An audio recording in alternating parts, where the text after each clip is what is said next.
Hello, hello. It is Teacher Appreciation Week, May 6th through May 10th. It's also Mental Health Month, which is one and the same these days. So tomorrow will be the last day of Teacher Appreciation, but I decided to continue outing these teachers. What the hell? Why not?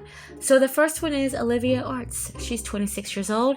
She was a Pennsylvania high school teacher. Her husband, yes, most of these teachers so far have been very attractive and very married, but they want to be with children romantically.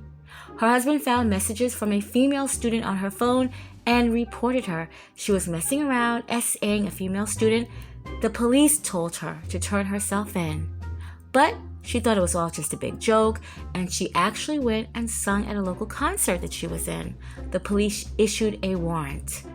Ortz's predecessor at the same school was a music director. His name is Johnathon Priano. He's 37 years old. He faced charges as well.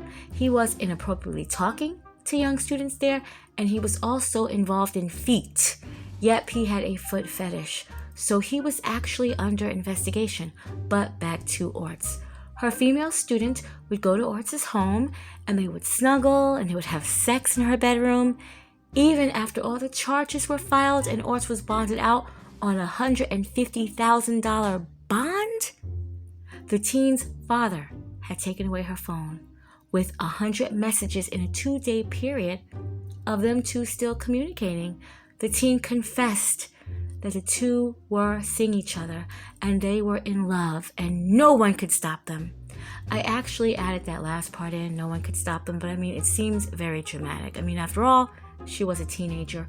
Ortz would later receive 5 years probation after a 9-month house arrest.